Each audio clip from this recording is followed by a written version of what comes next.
Hi folks, what's up? I wanted to share this recipe with you for some time now, but somehow I never got to it.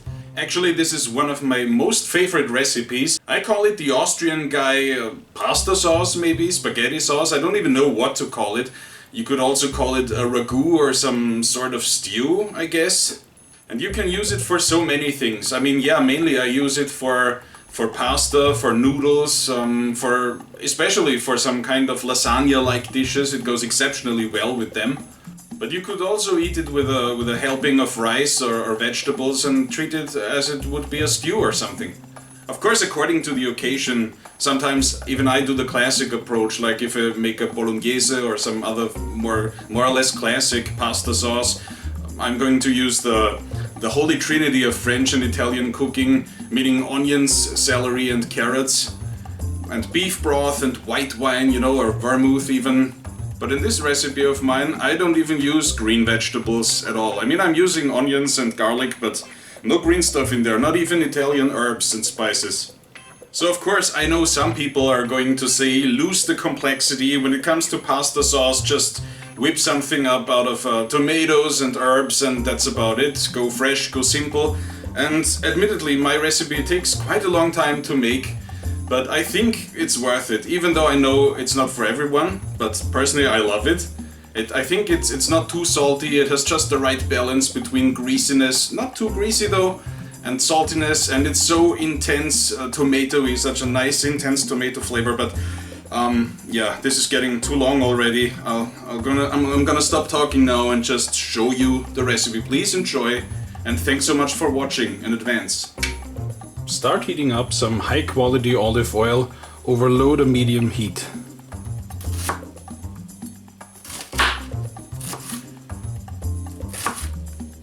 I'm adding 2 small to medium sized onions, but of course you could use more or less just as you like, and mince them as finely or as coarsely as you like. Oh, and you may also add a little bit of butter, just for taste.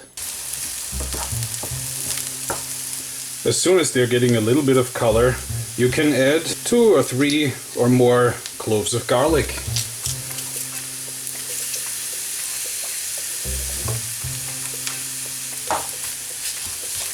And as soon as you can smell the garlic, which is pretty much instantaneous, you can add 1 kilogram, that's a little more than 2 pounds of ground beef. I'm using ground beef, you can use pork, lamb, a mix, whatever.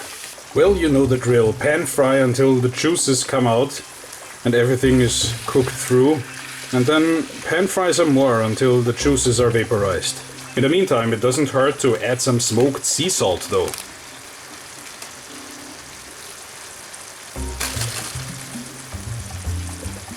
Some black pepper, and a spritz or 3 of Tabasco Chipotle to give it extra smoky flavor and not too much heat. So even when the juices get less and less, just stay the course for a while and see that you brown that meat for a little bit more. And when that's all done, it's time to quench the beef, so to speak, with a little bit of good quality red wine. I'm using an Italian red wine because the dish I'm making is pretty much Italian inspired, even though real Italians probably would kill me for that, I don't know. So if I would make a French stew, I would use French red wine. I could also use Austrian wine, we have excellent wines ourselves here. But in any case, don't get tempted and use some cheap wine, because it's going together with all the spices anyway and it's just inside the dish. Remember, if you don't want it in your glass, you sure as hell don't want it in your food. But of course you don't need to go overboard with it. I wouldn't use a bottle of wine that costs like 600 euros for that. Common sense, right? Besides, I wouldn't want to spend 600 euros on a bottle of wine anyway. So as you can see, bits and pieces are forming a little bit of a crust, which adds just another layer of flavor. Now for the wine.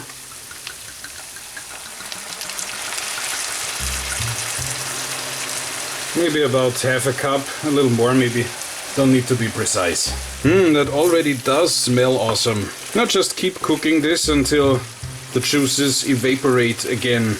So once it starts sizzling louder again and the juices are maybe not gone entirely but have reduced significantly, it's time to transfer it to the slow cooker. For the next step, I prepared some heavily smoked and cured meat. It's a pork shoulder. As you can see, I cut it in relatively small cubes. I got rid of most of the fat. You don't need to grease the pan because it still has enough fat to do the job. So pan fry, stir fry this until it gets a little bit crispy and a little bit darker. I would suggest medium heat. Really fragrant. Smells nice and smoky and savory. Now you might want to turn the heat down to low and glaze the smoked meat with honey. I don't know, maybe 3 tablespoons. Do this over low heat in order not to burn the honey. Gives it a nice caramelized sweet glaze. Just keep stirring it a couple minutes and off into the slow cooker.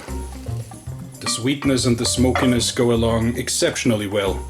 Oh yeah, this is gonna be a big batch, just for myself. I think I'm gonna freeze half of it. Now 2 cans of tomatoes. The higher the quality, the better, obviously. Those are tomato pieces in thick tomato juice.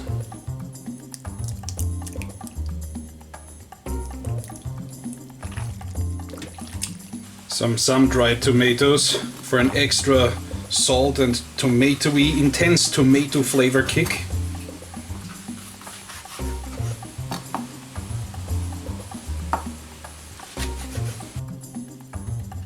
And some fresh, small cherry tomatoes. Just cut each of them in half and that should suffice. And now for the spices. You don't really need to add extra salt, since the sun-dried tomatoes and the cured meat already have lots of salt in them. However, some other stuff will make it quite nice. 2 tablespoons of sweet smoked paprika. 2 tablespoons of brown sugar. And once again, you don't need lots of that, because the honey glazed cured meat is already sweet enough. 1 tablespoon of garlic powder. 1 tablespoon of onion powder. Just a few dashes of cayenne pepper for some heat, not too much. And 2 tablespoons of a good balsamic vinegar. Oh, and of course 3 heaping tablespoons full of triple concentrated tomato paste.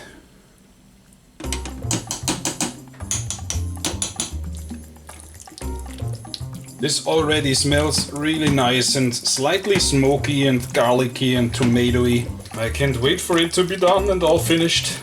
And now just put the lid on, set your slow cooker to low, and leave it in there for about 12 hours, for all the flavors to come nicely together.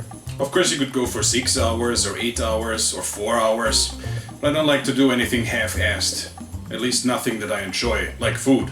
Also, I like to look at the bright side. The long cooking period gives me more than enough time to take care of the excess wine, if you get my drift.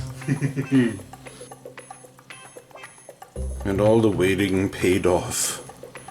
Really nice. So this is really rich and savory and very tomatoey, very intense. Personally, I love it, and it goes with so many things. It goes really well with any sort of pasta or whatever.